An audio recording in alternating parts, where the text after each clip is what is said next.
This is the story of Elvis's life. I've recently just got a few questions, so today I'm going to be answering them. So I'm going to answer 2 of the questions before I get into the main question. So the main part of the video is going to be, can you tell us a little bit more about Elvis? So that's a very long topic, so I'm going to, basically the whole point of this video. But a few other questions that I'm going to answer is, do I play any sports? I do not currently play any sports. Technically horse riding is a sport, but out of that, I don't currently play any sports, but I might end up playing. I'll let you guys know if I end up playing or not. Another question is, how long do you ride for? It 100% depends. It depends. Well, with Elvis, I'll just say that because he's my only horse currently. So I ride him for average around half an hour to an hour. It depends on what he's feeling like, if he's in a good mood, if he's in a bad mood, if he's like really, really fresh and like wound up. And it depends if he's really lazy. 100% depends. If he's really naughty and like constantly kicking out, bucking or being naughty, I'll just keep riding him until he stops doing that behaviour. And then I'll get off as his reward for stopping. If it's just one like little cow kick or one little buck or something, I'll just ignore it. And then like when he's really good, I always try to not tend to ride him for too long. When he's really good, I'll end up jumping him because that's something that he absolutely loves, or take him out on a little trail ride because he loves that as well. I hope that answers your question. It's definitely not the same amount of time every single day, but the average is probably like 45 minutes. Question is, can you tell us a little bit more about Elvis? So Elvis is a retired off the track standardbred, so I know every single inch of his life. So he was born in, I don't know exactly where he was born, but he was born in Victoria, and he was born at the racing stables. So he already had an owner, obviously, because they bred him. Obviously, after he was bred, he was trained and stuff. I don't know exactly how old he was when he was started racing. I'm assuming he would be 2 or 3, which is, I don't necessarily agree with everything in the race industry at all. Like, he's just a baby when he's 2 and 3, so I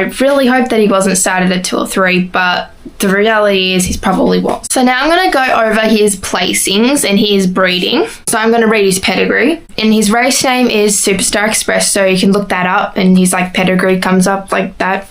Elvis, or Superstar Express as his race name, is his sire, so his dad, is Blissful Hull. So Blissful Hull, if you just type into Google Blissful Hull, he will come up. So Blissful Hull, Elvis's dad, he's from Canada. Elvis's bloodlines he's 50% Canadian bloodlines, 50% Australian bloodlines. And his dam, which is his mum, is Georgia Brown. And about Elvis is his foal date is the 12th of October 2006, so that's his birthday. He's an 18-year-old B gelding. Now I'm going to go over his placings.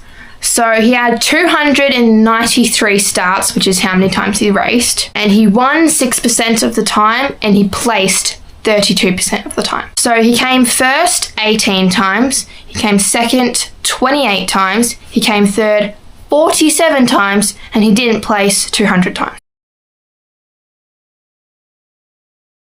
Do just want to say he had a very long career on the track. He was racing until he was 12 or 13 years old, which is very old to be still racing. His last race was in 2020. At the end of his racing career, because obviously he slowed down racing. When he was older, he wasn't racing as much. So I'm assuming when he was about 10 or 11, probably 10, there's this program called the Hero Horses program, and they train off-the-track standardbreds, getting them under saddle and start riding them and training them to be riding horses. So he went to that program as he was coming off the track. After that, he was probably sold as a 14-year-old for the first time going to his new home, and he was sold to a farm. Someone on a farm brought him. They only had him for 6 months.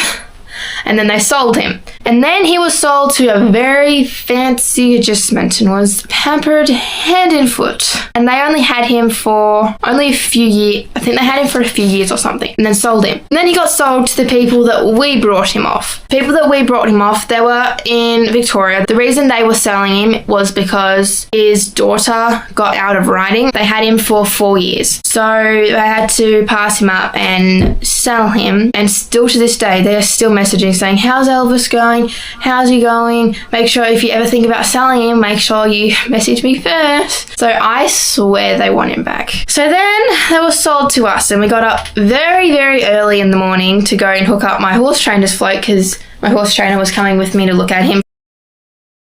And then at first, like when I got out of the car, I'm like, I swear, I'm like, oh, I have like no connection with him already. Like, I don't think I want to buy him. And then I got on him, and then I'm like, I'm getting this horse. Because I'll show you this video right here. Like, I was flopping around like a fish. Like, he's a standard bred. He was moving absolutely beautifully here. A standard bred, and they have a very different gait to your regular horse. Oh, so smooth, but I don't know why he got me so off guard. It took me so long to adjust his trot. And then we brought him home, and I rode him the day after we got him. Like, I would never do that now. Like, I would give them time to settle in. But we lunched him, and then I got on him and rode him in the paddock that we were keeping him in. So he didn't leave the paddock for the first 2 days. And the third day, like, I walked him around the property and rode him all over the property. I had my very first ever canter on him up our laneway and just had a blast on him. When we brought him, the guy said that he does 2 things. He said that he will occasionally, like, he'll just be riding him along, and then he'll like shake his head and rip the reins out of your hands, like, and pull his head down. So that's the only vice, which is a little pig root. The second time ever riding him, maybe it was the third, he was very stubborn and refused to go certain directions. He'd only go towards the gate or back towards the tie-ups. And the owner was messaging us, and he was like, how's he going? And he's like, yeah, he's absolutely amazing, but there's one thing, he refuses to turn. And he's like, oh yeah, just ride him with a crop and give him a smack with it.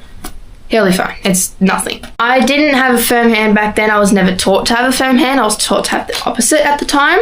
So, of course, I didn't give him a tap with the crop. Of course, my dad got on him, gave him a smack with it, and he's like, vroom, trotted off a little bit, enjoying going up the laneway, and then he just started cantering. I'm like, oh, first ever canter, let me go do that again. So I did like 3 more times, and then the 4th time, he did the little thing where he shook his hands and planted his head down. So that was fun. Like, I was done then. I'm like, yeah, I think that's my sign that I'm done. Because, like, we didn't really know anything. So if I was just pushed to get through that pig route, it didn't really faze me. 2 months later, then again, I just did 1 more lap of trot, stopped cantering him, and got off him. And then he pig routed 1 week later. Just got straight off him. And then, like, I kept riding because, like, I didn't want him to sit out in the paddock. So I kept riding him, but my reins were very short. Like, I was ripping his teeth out and wondering why he wouldn't go. Like, so we got my trainer to come out. And yeah, he was put back in his box very quickly, and he was perfect. And then he started bucking and pig rooting, like, severely. And then I'm like, you know what? I want to be a horse trainer one day. I got to start now. Don't get my trainer to come out here. I'm fixing it. And so I did. It took me probably 2 weeks, and he was fine. No horse messes with me. And then really ever since he's always, you know, still pig rooting and stuff, but he's always pig rooted and be stubborn. So I know I'm never going to be able to get that out of him. And some more basic information on Elvis. He's 16 hands, he's a standard bred, he's a gelding, he's 19 years old, and he's very stubborn, very sassy, incredibly smart, very smart, like very, very, very smart. Just as smart as Jim Key. That's the smartest horse in the world, apparently.